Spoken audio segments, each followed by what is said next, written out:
Friends, welcome back to my channel. आज मैं आपके लिए लेके आया हूँ नंबर बेस्ड फार्मूला, जो कि डेट, टाइम और वीकडेज ये सब हो सकते हैं। जैसे कि हमारा कोई भी डाटा फाइल है, जैसे मेरे पास है अभी अवेलेबल, इसमें मेरे पास डेट अवेलेबल है, टाइम अवेलेबल है और सेल्स का डाटा मेरे पास अवेलेबल है कि उस दिन हमने कितना किया है। बट ये जो डाटा है, जैसे डेट का डाटा एक ही है। अब मुझे अगर इसमें से सेग्रीगेट करना है, ईयर अलग करना है, मंथ अलग करना है, डे अलग करना है, हावर अलग करना है, मिनट अलग करना है, सेकंड यहाँ पे नहीं है तो एप्लीकेबल नहीं है, और सेकंड करना है तो वो भी कर सकते हैं। और जिस दिन सेल हुई है वो वीकडे का कौन सा दिन था और वीक नंबर कौन सा था। तो इसके लिए सबसे पहले जैसे हम लोग देखते हैं कि यहाँ पे मेरे पास ईयर का डाटा अवेलेबल है।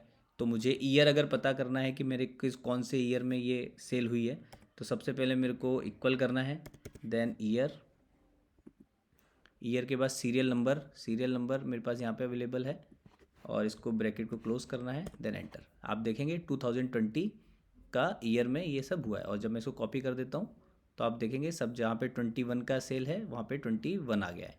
इसी तरह मंथ का अगर मुझे चेक करना है कि मंथ कौन सा है, तो इक्वल करके मैं मंथ लिखता हूँ। मंथ लिखने के बाद सेल सेलेक्ट करता हूँ जहाँ का डाटा मुझे देखना है, और एंटर। मतलब ये 12 मंथ, यहाँ पे देखेंगे आप 12 मंथ।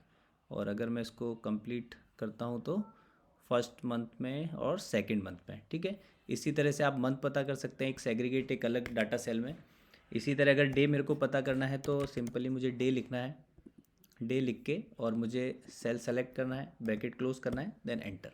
आप देखेंगे। और इसी तरह से अगर मैं सब में देखता हूँ तो मेरे को डे भी मिल जाएगा। डे मतलब डेट भी, डेट जो है वो डेट मेरे को मिल जाएगी मंथ की, ठीक है। इसके बाद सपोज मुझे हावर देखना है कि कौन से हावर में ये सेल हुई है, या कब कौन से हावर तक का डाटा है। तो यहाँ मैं देखूँगा तो यहाँ मुझे सिंपली लिखना है हावर, और सेलेक्ट करना है सेल, देन एंटर। तो मुझे जितनी भी टाइम का वो डाटा होगा वो डाटा मुझे मिल जाएगा, और मैं इसको सारे सेल में अप्लाई कर देता हूँ। तो आप देखेंगे जहाँ पे भी जो सेल है वो टाइम मेरे को ले लिया है। इसी के साथ मिनट अगर मुझे पता करना है तो मिनट, और सेलेक्ट करना है minute, data cell, then enter. तो ये 12 बजे का है तो मिनट इसमें नहीं है। और अगर इसमें कॉपी करता हूँ तो जिस भी मिनट में वो अपने को सेल हुई है वो डाटा मेरे को यहाँ अलग से कॉलम में आ जाएगा। सेकंड यहाँ पे अप्लाई नहीं कर, अभी है नहीं मेरे पास कोई भी डाटा सेकंड्स में। अगर है तो सेकंड्स फार्मूला ही यूज़ करना है और उसको सेलेक्ट करना है। मैं करके दिखा देता हूँ, seconds, then select data, then enter. Okay, इसमें 15 सेकेंड है तो इसलिए इसमें देखेंगे तो जिसमें नहीं है उसमें नहीं आया है, 0 0 वैल्यू आई है। और जिसमें सेकंड अवेलेबल है उसमें आप देखेंगे तो 15 सेकेंड अवेलेबल है, ठीक है। इसमें अगर आप देखेंगे तो यहाँ पे 0 0 है। अगर मैं यहाँ पे इसको चेंज कर देता हूँ तो वो डाटा मुझे मिल जाएगा। सपोज मैं 12 करता हूँ तो यहाँ पे वो डाटा मेरे को अवेलेबल हो जाएगा। इसी तरह वीकडे, कि कौन से वीकडे का सेल है वो।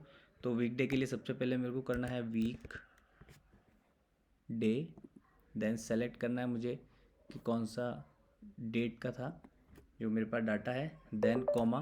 कॉमा लगाने के बाद आपको एक चीज़ पता चलेगी कि आपका वीक कौन से नंबर से शुरू होता है। संडे से शुरू होता है, मंडे से शुरू होता है, या जो भी जिस तरह से अलग अलग कंट्री में अलग अलग है, कहीं पे मंडे से शुरू होता है, कहीं पे भी। तो इतने सारे ऑप्शंस हैं, इसमें से जो आपको सूटेबल है वो आप सेलेक्ट कर सकते हैं। मैं यहाँ पे मंडे टू संडे सेलेक्ट करता हूँ और देखते हैं फिफ्थ, ये फिफ्थ वीकडे है, ठीक है। इसी तरह इसको मैं सारी सेल के लिए अप्लाई कर देता हूँ तो सारी सेल के लिए मेरे पास वीकडे का डाटा अवेलेबल हो जाएगा। मतलब ये जो डेट है उस वीक का कौन सा दिन है। इसी की तरह वीक नंबर में जाएंगे तो टोटल हमारे साल में जिस भी वीक नंबर में होगा वो हमको वो डाटा मिल जाएगा। वीक नम एक्चुअली शॉर्ट फॉर्म है यहाँ पे। और इसी के साथ सीरियल नंबर सेलेक्ट करना है, डेट, देन कॉमा। यहाँ पे आपको एक और ऑप्शन मिलता है, वीक नंबर आपका संडे से शुरू होता है, मंडे से शुरू होता है। तो ये सारे ऑप्शंस हैं आपके पास। आपका जिस भी डे से आपका वीक नंबर शुरू होता है, वीक शुरू होता है, उसको आप सेलेक्ट कर सकते हैं। मैं मंडे से सेलेक्ट कर लेता हूँ यहाँ पे, और देन एंटर।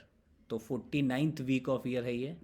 और इसी के साथ मैं सभी के लिए कॉपी करता हूँ तो सबका डाटा मेरे पास अलग अलग सेपरेट सेपरेट कॉलम में मेरे को पूरा डाटा जो है वो सेग्रीगेट होके मिल जाता है, और बहुत इजीली मिल जाता है। मेरे को मैनुअली कहीं पे भी एंट्री करने की ज़रूरत नहीं पड़ेगी। तो दोस्तों, आपका बहुत बहुत धन्यवाद मेरे साथ यहाँ तक बने रहने के लिए। मिलते हैं अगले वीडियो में, तब तक के लिए आप खुश रहिए, आज़ाद रहिए। Thank you so much.